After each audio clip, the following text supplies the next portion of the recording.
So yun po mga idol, no? Isang mapagpalang araw po sa inyong lahat yan. Kakagising lang namin ni Dudoy. At yun, kahapon, dumating siya doon ng medyo madilim na. Hapon na yung time na nag-open cam ako. Kaya pagka nalagay ko na yung mga bata doon sa mismo location kung saan kami makikita, hinintay ko siya at dumating siya ng banda 5:40 yan doy 5:40 PM. So yung nangyari, inagak namin yung mga bata, yung isa sa kanya, sa akin naman yung isa, pinasasan lang namin. Nakarating nga kami, madilim na, alas 7. Inatid namin sa barangay para sila na yung doon sa mga pamilya ng mga bata. So yun, sabi ko kay Dudoy na bukas na lang tayo explore. Kailangan muna natin magpahinga kasi malayo-layo din yung lakad namin, pasan-pasan yung mga bata. Yun, dito siya natulog sa bahay. At yun, maya-maya, explore na naman kami. Kasi hindi na tama yung nangyayari mga idol. No? Kailangan po talaga na always na may mag-i-explore para nang sa ganun katulad nga nun, medyo hindi lang tayo umabot sa oras. Grabe yung sinapit ng mga bata. Na mo yung leeg nila. Sobrang laylay na yung ulo. Nakaganon na o bali yung parang ginanon siguro yun. Kahit ikutin mo, na. Kung pilitin mong ganyanin mga idol, balat na lang tsaka laman yung nagpapatigas talaga sa mga liig nila. Kaya sobrang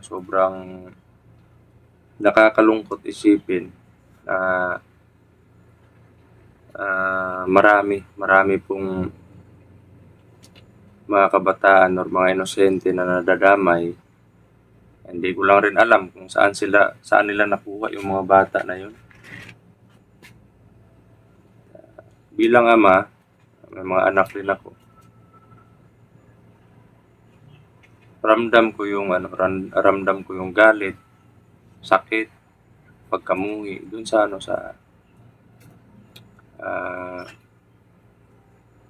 pamilya ng mga bata na yun. At sana po mga idol hindi na po maulit yung ganito. Sana po gabayan po tayo palagi ng Panginoon na hindi magtagal malipol na natin yung mga masasama. Hindi lang kami, hindi pati na rin yung mga mga kapatid natin na hunter. Sana malipol na din nila yung mga masasamang tao dun sa lugar nila kung saan yung mission nila ngayon. Yan si Dudoy naman. Kumusta yung papa mo doon sa inyo? Medyo mahirapan nga ako dun kasi patuloy pa rin yung yung sakit ng ulo niya yung sa opera. Continue pa rin yung kaya yung gamutan. Kaya hindi ako makasama agad sa explore. Ganun kasi kailangan ko rin yung bantayan. So buti na lang nakabili rin ako ng gamot, makaalala para may mano ba doon? May maiwan ba sa kanya na babantay muna habang wala ka? Sa ngayon walang maiwan doon. Siya lang isa. Kaya minsan lang talaga ako makaalis-alis doon sa tinutuluyan namin yun. Buti na lang medyo okay na yung pakiramdam niya kaya nakaalis ako. So, yung nakabili ka ng yung bigas? Oo, nakabili ka. Mabuti naman. Ayun, maraming salamat po sa nagbigay ng tulong para din makabili ng bigas, si Dudoy. Pagdasal niyo po kami mga idol na sana magkaroon din ng kaginhawaan yung buhay namin. Lalo po kahit sino naman dito sa Pilipinas ngayon sobrang hirap ng buhay talaga. May mga may mga iba na may mga trabaho pero parang ganun pa rin yung sistema yung buhay na kakayod ka sa isang araw para lang sa isang araw. Parang ganun lang yung sitwasyon. Kung kakayod ka sa isang araw, yung pinakayod mo para sa isang araw, pang isang araw lang din yun. Yan yung yung sistema ngayon, lalo na nagtatrabaho ka lang sa mga swerte pa nga sila kasi may trabaho sila, may mapagkukunan. Kami gusto naming katulad ko, gusto kong mananim-tanim mga hindi pa nga lang tapos yung inanuhan ko doon, yung nilinisan ko. Para din makapagpananim ako doon ng gulay, pwedeng ibenta tulad ng talong, sitaw, ganun, mga okra. Yan kadalasan yung nabibili doon sa sa market, oo. Yan yung palagi na or kadalasan na binibili. Luluto ng gulay na akbet, ganun. Laukoy or yun, sinigang, ganun. Andyan lagi yung mga mga gulay na yun. Kaya yun yung plano natin doon. Pero simulan muna natin kasi panimula pa naman. Simulan ko muna. Pero tatapusin muna namin yung mission na to. Bala ko nga, ngayon sana pupunta ako doon sa pinaglinisan ko. Pero nag-aalangan ako kasi kailangan talaga na mag-explore kami ni Dudoy. Kasi lalong lumala yung sitwasyon ng mga kalaban, lalo't nagbibiktima sila ng mga bata. Pero nakuha nila yun sa sa yung galing sa paaralan ng mga bata, ganun. Siguro kasi parang yun nakita mo yung kamay, parang may may mga ballpen pa Oo, may mga sulat pa nga Siguro sa paaralan pa siguro galing yung mga bata na yun. Yun nga, nga ako sobrang ko na sa mga anak ko. Naalala na ako. Buti na lang. May mga protection naman sila mga idol, no? Para sa safety nila. At kahit mga bata pa po sila, may konting orasyon din na alam yung mga bata, no? So, tungkol naman po dun sa sa nagtanong dun sa comment section na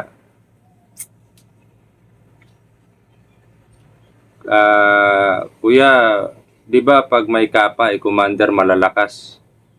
Kasi dun sa video natin or sa nakikita nila dun sa video na-upload natin halos nakakapa yung mga kalaban. Yan po yun yan po yung pattern or yan po yung kasuotan ng mga grupo ng anino. Lahat po sila may ganun talaga. Pag makakita kayo ng ganun, dito banda sa amin or kung related yung lugar, kung related dito banda sa amin, pag nakakita ng ganun, grupo ng anino yung kabilang yung sa grupo ng anino. At iba naman yung may mga tao din sila na hindi kasapi sa lahat pero sumapi. Saan ka punta? Masakit yun tumama sa bakal yung paa. Hindi po kasapi sa kumbaga may mga grupo din na may connection doon sa anino pero ibang kasuotan nila O, iba yung kasuotan, walang kapa, ganun, puro nakaitim lang, naka-jacket, ganun. Katulad ng mga mananabas, ganun. Kadalasan nakikita natin sa mga mananabas, ano po yan eh. Pag may kapa, ano na, commander sila. May antas. Pero yung mga tauhan nila, simple lang, jacket, tsaka ano lang, pants. Nakamas, gano'n. Pero yung anino, may mga ano yan, may mga commander yan, pero iba nakamaskara. At di pa natin alam kung ano yung iba, no? So, at least na-explain ko dito sa video na to. At sana, mga idol, no, na wala nang madamay mga bata. Mensahe ko naman dun sa sa mga anino na yan. Pwede naman na na antayin nyo na lang kami dyan sa bundok, tayo na lang yung magsagupa. At tama na siguro yung kumbaga, tama na siguro yung napapatay natin para magkaroon ng leksyon sa kanila. Pwede naman na magbagong buhay na lang. Kasi tulad din ninyo, kung gusto nyo magbagong buhay, magkapareho tayo ng hangarin sa ganong layunin. Pero pag ayaw nyo naman na magbagong buhay, magkaiba tayo ng layunin. Kasi sa amin ayaw na namin ng gulo. Pero handa kami pumatay ng mga katulad ninyo kung ayaw nyo magbagong buhay. Hindi naman hindi naman laruan yung buhay para basta-basta nyo na lang papatayin. Kahit ako nga, naamin ko na may kasalanan ako sa Panginoon sa tuwing nakakapatay ako ng mga masasama. Kasalanan talaga yun. Pero, yun nga. Kailangan mawala kayo. Paano na lang kung lahat-lahat na mabubuhay or karamihan sa nabubuhay sa mundo katulad na ninyo. Nag-aano kayo kumbaga nang aakit kayo para sumali sa inyo. Paano na yan? Kung paano ka nabunso? Kung Patuloy pa rin tayo sa panghunting kung kung hindi sila tigil. Kasi mahirap din mawala ng bro. Napansin ko, bunso, ang laki ng abs. Ang hirap din sa sa pakiramdam pag mawalan ka ng mahal sa buhay, lalo na ang bata pa ganun. Kung patuloy pa rin sila sa ginagawa nila hindi tayo magsasawa na Alam ko na may malalakas dyan. Alam ko na may malalakas dyan sa grupo nila. Yung nakikita nyo po, pino-frontline nyo yung mga yung mga baguhan sa inyo, yung wala pang mga alam. Alam ko, hindi ganyan yung abilidad ng mga anino Pino-frontline nyo lang yung pino-front nyo yung nasa frontline, yun yung yung mga mahihina or yung mga wala pang alam sa labanan. Malalakas yung mga orasyon, pero pagdating sa depensa sa sarili, wala. Alam ko yan. Alam ko yung plano ninyo. Ilang beses na ako nakasagupa sa mga tauhan nila. Wala. May matitigas at may mga katamtaman yung lakas. May may malalakas. At may mga lang. Parang nasa-shock pa sila. Parang hindi pa nila kilala kung bakit andyan sila. Pero yung mga aura nila, malabong hypnotize. Walang hypnotize na yung mga aura nila. Kagustuhan talaga nila yun. At yung nasa aura nila, gustong pumatay. Yan. Walang awa. Parang binalot na ng black magic yun. Yan yung nakikita ko po sa kanila. Ako. At yun, mamaya-maya, abante na naman kami ni Dudoy para explore kami dalawa.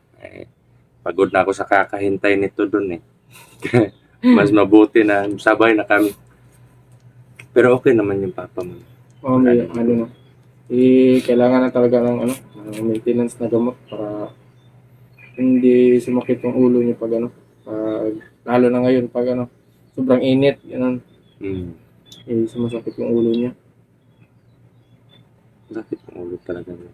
Mm. Kasi ano yun dito. May opera kasi yun dito sa sa bandang tawag dito? Nakita ko yung papa niya noon.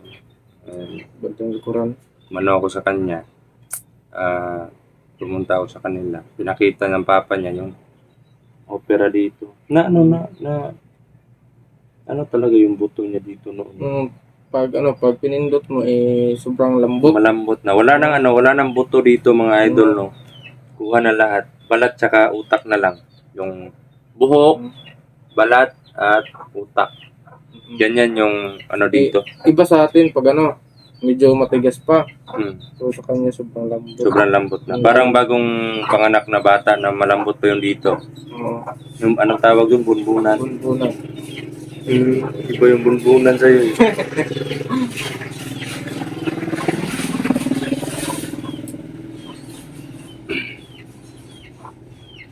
So, yun. Tungkol naman dun sa mga idol, no? Tungkol naman dun sa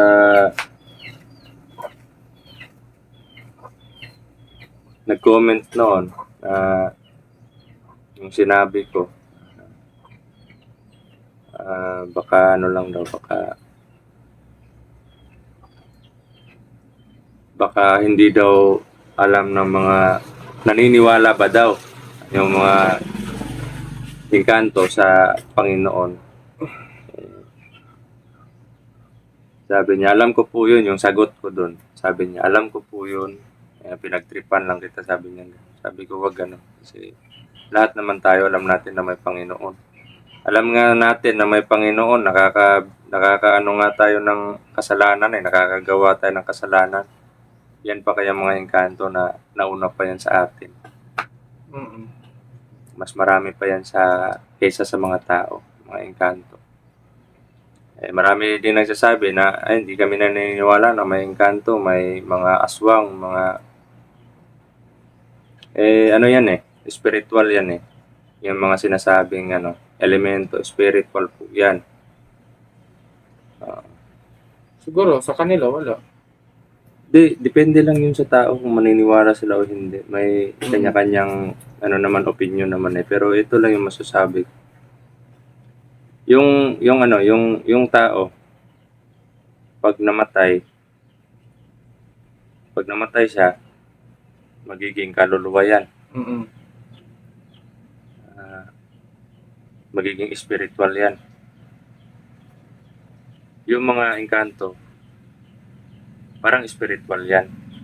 Spiritual. Hindi natin nakikita May nasa ibang dimension. At yung Panginoon, buhay siya. Nagiging spiritual lang siya dahil doon sa pagkamatay niya sa krus, sa pagligtas sa lahat ng buhay dito sa mundo. Naging spiritual siya noon. Pero nung nabuhay na siya ulit, nabuhay siya pero nasa ibang dimension na siya ngayon.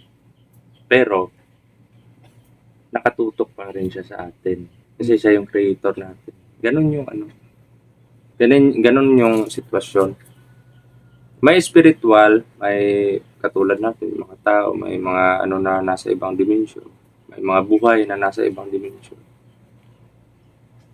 At lalo na yung mga aswang, may mga dark magic. Black magic po yan, mga aswang.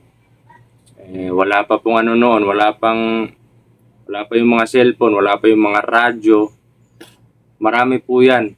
Mga Latin, kulto, marami po yan dito sa atin, sa Pilipinas. So, yan mga idol, no? Dito na lang po yung update namin. Pagdasal niyo po kami na sana magtagumpay kami sa mission na. So, doon. Mag-prepare na tayo doon. Tara. Ito mga idol, no? Salot po kami sa inyo. Oo po.